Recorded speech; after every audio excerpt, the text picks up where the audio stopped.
Alright, Smackdown. I'm not in a good mood. I'm actually kind of pissed off. And it's not even from wrestling. Guys, this is a public service announcement for people who are kind of like myself, where we're these kind of rare individuals that we have stubble on our face that sometimes even a sharp, straight razor can't just get it off. And you decide, well, why not get an electric razor?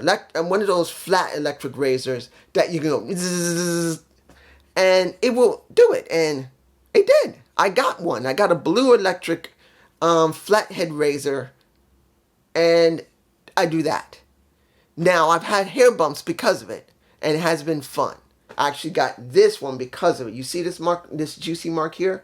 That was from one of the pimples I got from the electric razor. I thought, yeah, I get them, but it's not 100% bad. Yeah, it is. In my case, where this hair of mine is very difficult to get rid of, and there's always going to be some stubble left, don't get an electric razor. Use a straight one, because you can get a hair bump that will give you a nasty infection. And as you can see, this right here. I may have to go to urgent care tomorrow to let them look it over, because the sucker is hard and it hurts. Now, I've had pimples before, but under the circumstances where it's really hard and part of my face over here is kind of swollen, I think I should go. You know, you never catch a break. I have not had an easy time for the last couple of years, and particularly the last couple of months. And you think, I'm going to catch a break. It's going to be nice. Nice things will happen for a little while. No. But let's move on. You've heard enough in this 2 minutes. Let's move on to a show that wasn't very long, but it was cleaning up loose ends. Let's put it like this. This is a loose ends kind of show. We got 2 matches that are for basically the ladder match. You know who they are. Pretty Deadly versus Randy and KO. And the one who interfered with it was Logan Paul.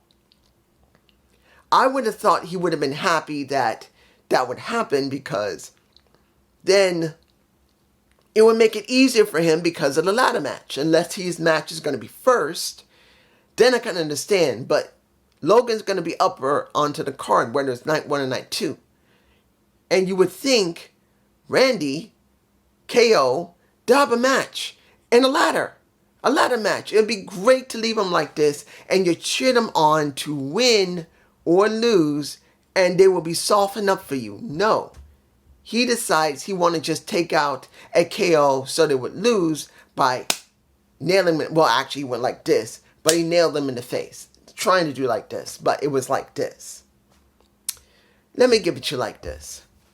This felt like it was wise to do. I kind of wish that if he had to show up, he would root them on, because essentially they're going to get softened up for him by doing this.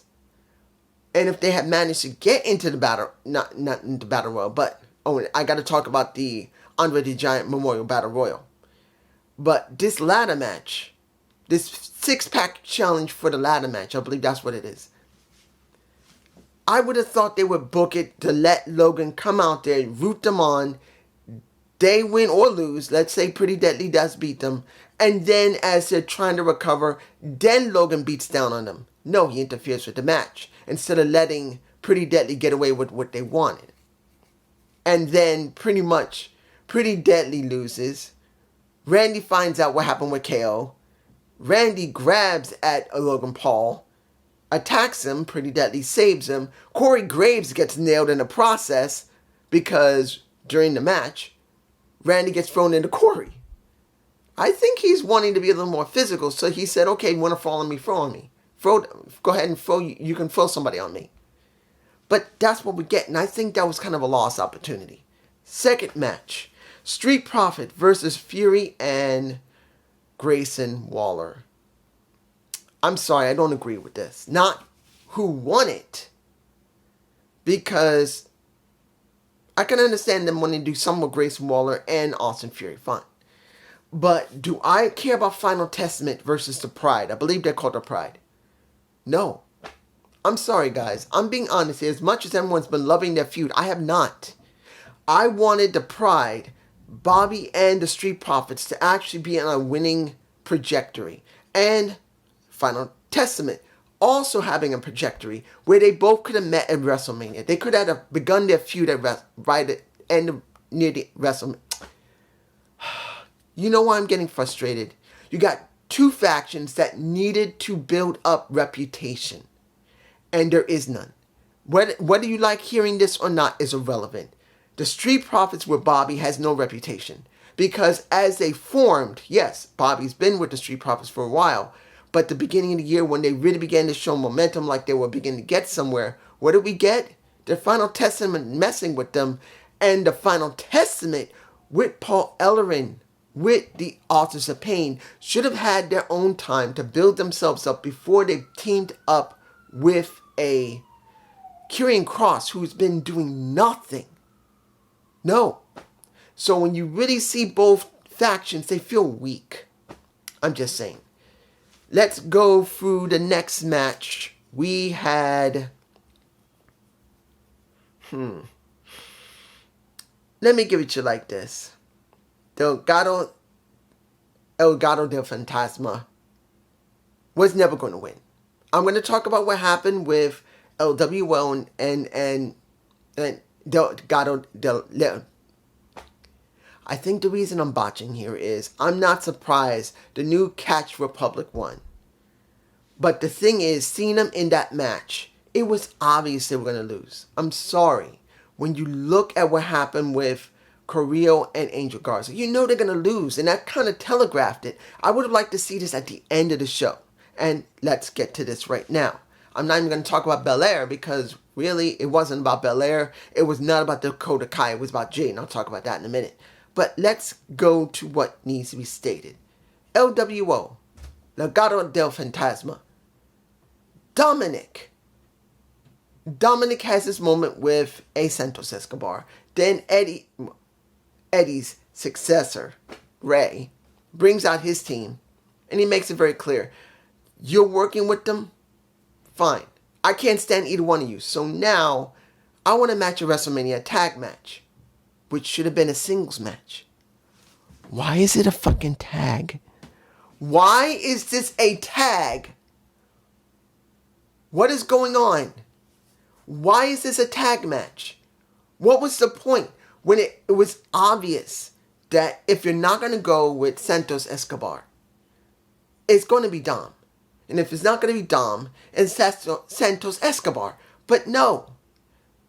They decided Ray's going to have a tag match with Dragon Lee. Why?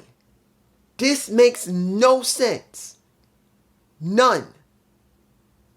You could have just put Dragon Lee on the kickoff show. You could put Santos Escobar on the kickoff show. You could have had them go at each other, and then you have Dom and Ray together. Or better yet, Ray and Santos, and you could see Dom facing Dragon Lee again. Why are you teaming them up when it seemed like you're setting it up for a singles match and you're not? I don't know. This is dumb. Something must have happened to change the decision. This is dumb. I don't agree with it. Now, vid pack for... Let me give it like this. Did I like the vid pack for Io Shirai? It was okay. Like the last one. Then she got beat down by Bayley. Okay. Now, AJ with an LA Knight. Did I like how the setup was? Honestly, it's a typical one WWE does a lot. Let's make this clear. They do this every single time. They make you think that they're coming. And that's what the entire thing was about with AJ. He knew that LA Knight was going to try and find a way to use the staff to get in, which he did, and it was set up as average. It's what they do. WWE does this every time. Let's make this clear. Either it's a cameraman or a security guard or somebody. That's how it works. Now, AEW's done the same thing. But you get my point. You do get it. So it's not something that we haven't seen before. But it is what we got. WrestleMania, we're going to see AJ. We're going to see LA. I'm perfectly fine with it. LA working with AJ, they've known each other for years. And AJ will help LA get over. Whether he's going to win, I don't know. He should win because of AJ. He should put him over. But you guys tell me below. Now, last thing I'm going to talk about is not Paul Heyman. It is going to be about Jade Cargill. Because after the match between, and it doesn't even matter who won. Once the Belair match with a Dakota Kai was over and a beatdown happened, Naomi comes out. I expected Naomi to come out because she made it very clear that's all she's going to be there. She's going to be support, which makes me feel like they're not going to do anything with Naomi. But as Naomi and Belair got their asses whooped, I knew that Bayley should come out. That's what I thought was going to come out. But no, it's Jade Cargill. Now, she already had the contract signing in the beginning, and this woman looking like this, looking like... and that booty. Let's make it clear. Jade Cargill is a fantastically beautiful woman. There is no lie about this. We cannot say that she's not beautiful. I'm going to make it clear. I'm going to be between Naomi, Jade, and Bianca. I'm saying this honestly as someone who loves Naomi. Jade Cargill is a better looking woman than both of them. And she's more jacked than both of them. And it's not because she's taller. It's because she's much more well built. And that takes nothing away from Bianca Belair because she is jacked. But as an all-around female muscled out woman who keeps her sexuality, she's one of the most well-defined women you can find. She has not lost her sensual side. She's still very curvy. She still has chest. She still has one hell of a butt. Compared to Naomi, who does have a lot of butt, but she's not chiseled.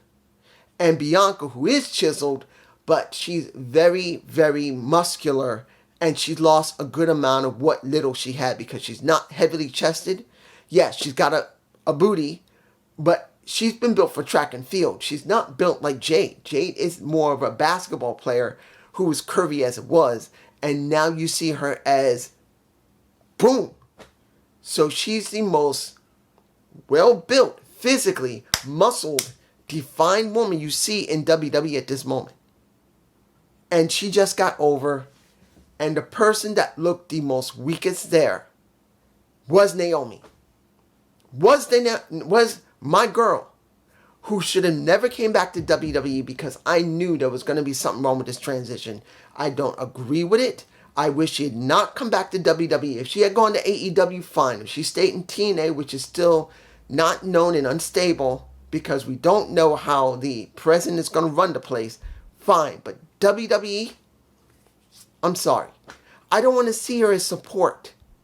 After everything she went through, the way it feels, she feels like she's being punished. As Triple H had to go through when the Clique left. As he said in his own doc, I had to eat shit and like the taste of it until Vince and everyone else was saying pretty much, okay, that's enough, we're going to push you. Because that's what it feels like. It feels like Naomi basically is eating shit and she's got to take it. She's going to be a supporting character. She's not going to be highlighted. She's not going to be pushed. She's just going to be there to help everybody else get over. And if that's what Naomi wanted, fine, that's on her. That's her choice. If Trinity wanted that, that is her. But for me personally, she didn't do anything wrong. Yeah, she left the company during the time when they were treating them like dirt. I'm sorry. Even if she would never bury anybody or a Mercedes Moné, she will not bury the company. Neither will Trinity. She won't bury the company. But they treated her like dirt. And she chose to go back right when they're still in transition, which I didn't agree with. But this is what she wanted. And counting on how long her contract is, I'm hoping she didn't sign a 5-year deal. I'm hoping she signed a 2-year deal, maybe hopefully a 3 if it was possible for her to come back and do a 2 or 3-year deal. And then she leaves again. That is what she needs. She should not stay in WWE long because she ain't going to get anywhere. Honestly, I don't believe they're going to do anything with her. In the next couple of months, she could go from being seen on TV and she's gone. That's what I'm hoping does not happen. I am hoping she will not go down that route. Hell, the way it would work, she'll probably go down to NXT because nothing for her in the main roster. But this is just me. Peace.